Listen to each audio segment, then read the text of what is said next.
关注大度，也白富。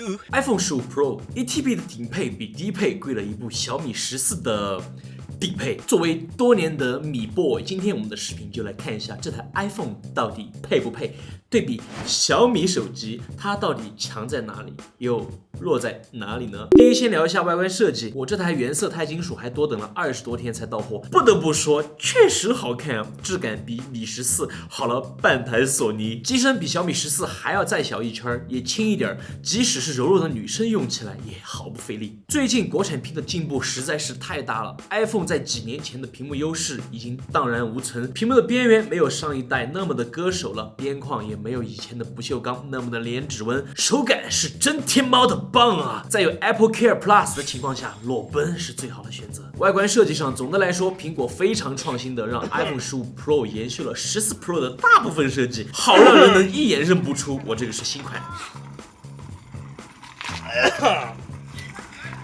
大哥你轻手机，感冒还没好。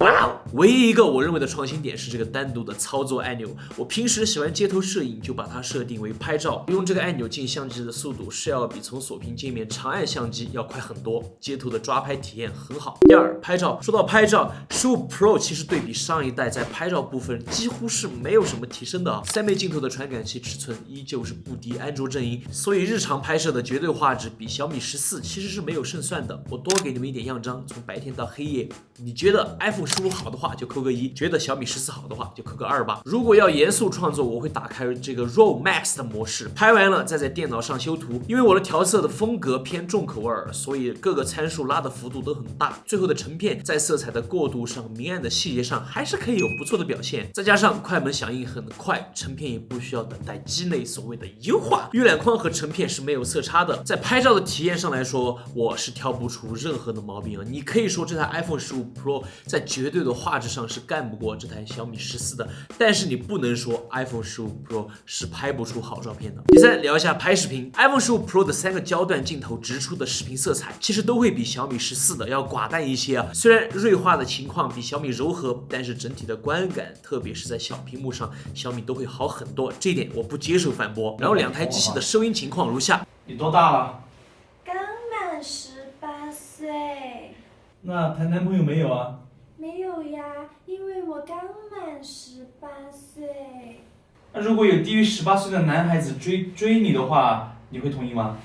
不行啊，因为他没有满到18岁。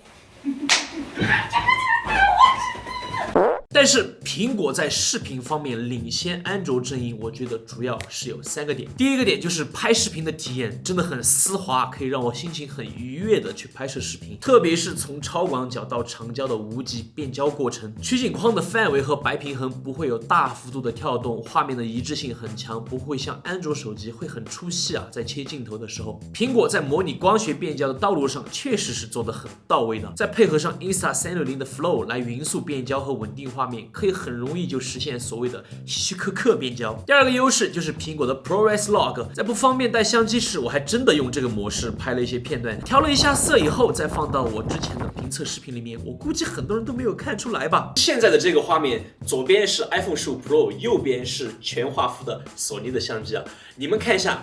这个口播的情况下，灯光比较充足，画质有没有什么区别呢？另外一个值得说的就是前置摄像头能够支持的视频规格也和后置一模一样，在光线足够好的情况下，素材的可用度也很高。不过这里有个痛点，就是用 log 模式拍视频的空间占用堪称变态啊！512G 的机器拍 4K 30帧只能拍70分钟，结合苹果的这个逆天存储定价，大概粗略算一下吧，1分钟折合是150块钱。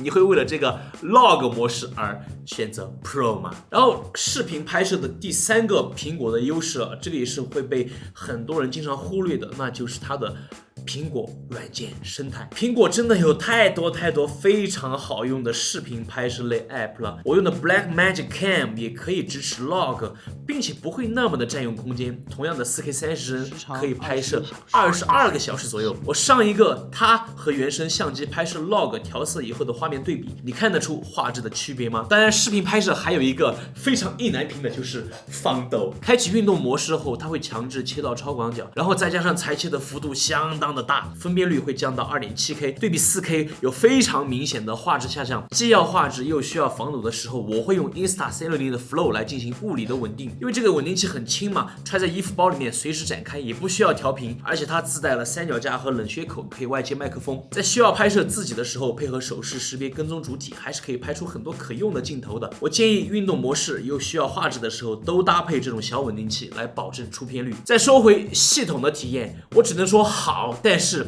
再也不像几年前的那种遥遥领先的好了。我身边有很多不怎么懂手机但在用苹果的人，经常都会说一句话，就是苹果的系统很流畅，用久了也不卡。如果我还在用3年前的那个小米11 Ultra 的话，我真的会认同这种观点啊。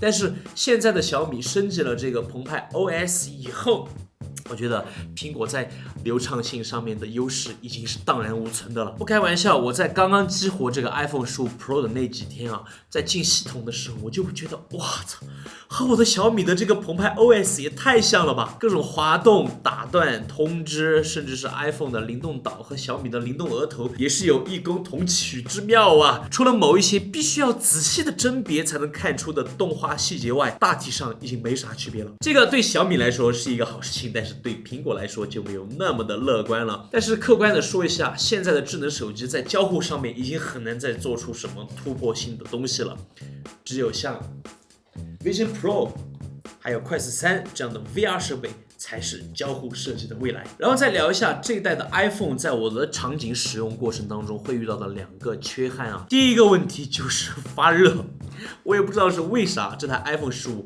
在长时间拍摄以后，机器就会很烫，甚至要比小米还要烫。虽然现在是冬天，它不会烫到去影响机器的很多功能性上的东西，但是夏天我真的也不敢保证啊。所以希望苹果在系统更新上面多下一点点心思吧。第二个缺憾就是相比小米，几乎所有的应用都可以双开，苹果始终不肯开放这个双开的权限啊。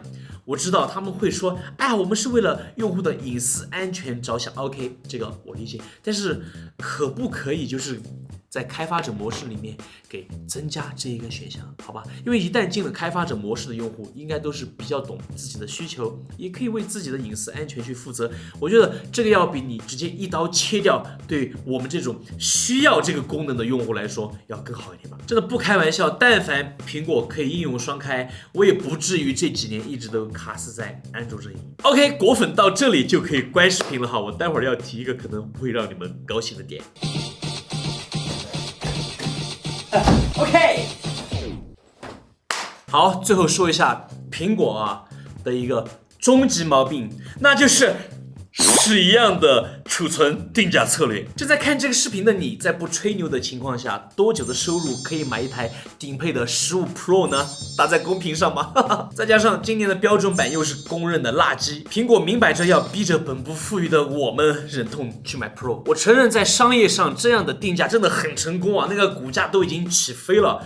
但是作为一个消费者，这样被逼着被推着让你做决策，真的无法接受。就这个问题，我们也采访到了内存管理局的那个杜科长啊，我们看一下 VCR。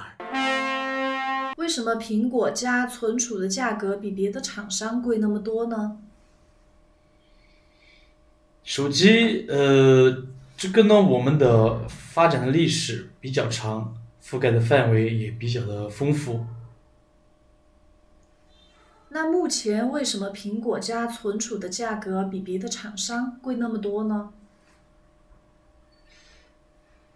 我们实施经济战略是想，在调整产品布局的过程中要提高装备的水平，以用户为载体，通过不懈的努力，努力的构建这个机圈的经济良性循环。那对 iPhone 15 Pro 起售是 128G 而非绝大多数品牌的 256G， 这个现象是怎么看待的呢？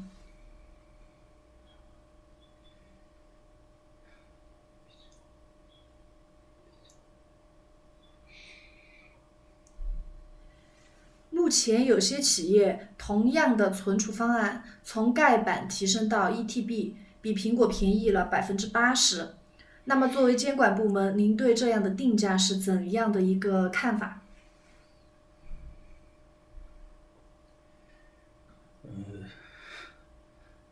是不是？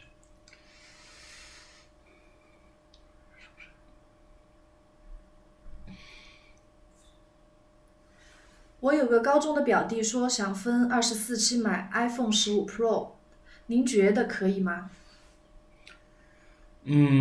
不行了，因为他没有满到18岁。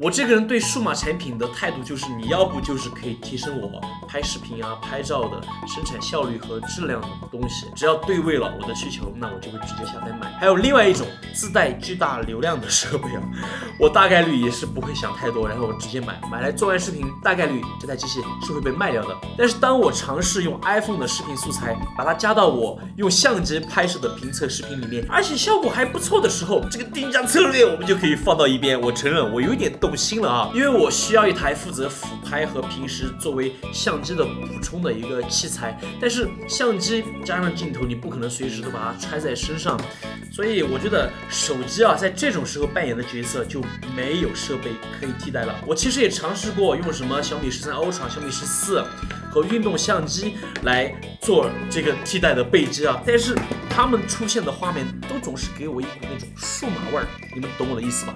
只有这个 iPhone 15 Pro 在调完色后啊，它和我的相机的画面的匹配程度是我可以接受的。当 iPhone 真的可以给我提供一些生产力级别的功能，而且好像是有一些不可替代性的时候，我就知道啊，早球我被 PUA 了，好吧，这个就是我一个常年的米 boy 用了 iPhone 15 Pro 1个月以后的使用体验了，可能不够详细。如果你们有什么问题，可以在屏幕下方问，好吧，我基本上都会回复的。如果你们觉得我的视频拍的还不错的话，那请一定要点赞3连，这样子这个视频就会被更多的人看见，好吧？如果你们想看更多好玩好消息、骚气的科技数码视频，请一定记得要关注大度一夜暴富。你觉得这个 iPhone 15 Pro 用下来，外观先说一下吧，没有新意，流畅性怎么样？很好啊。那拍照呢？它的那个细节比起小米来说差一点点，一点点嘛。对，也没有太多。它的色彩的还原度我觉得会更高一点，就更真实自然一些。你走右边，左手已经抬不动了。拍视频呢？就是刚才我说的那个焦段的边焦的时候嘛。对，会流畅很多，很流畅很多，不是一点点。你知道现在这个手上的这台是多少钱吗8000。11000。你知道它盖版吗？128GB 是多少钱？是7999。差的太多了。它的128GB 的和1TB 的顶配嘛哈，差了一台小米的那个手机的顶配，差了5000块钱。5000块钱只买1个T 的储存，你觉得你能接受吗？我不知道我能不能接受，但是反正我用苹果用习惯了。如果你让我买一个11000多的，然后只是内存上面有一点区别的话，我可能宁愿买一个14或者是15，不用买15T。我为什么不选择小米？不是因为它不好，或者是为什么不选择华为？为什么不选择其他的？不是因为它们不好，是因为可能这几年用苹果确实用习惯，我觉得苹果的系统给我的感觉会干净很多，然后用久了也不卡。对，我们要回家了。我们还没有吃饭，现在几点啦？7点。才7点，好黑啊！我以为都9点了。我说我还没吃饭，很委屈的样子。因为我在你旁边，肯定就会黑呀。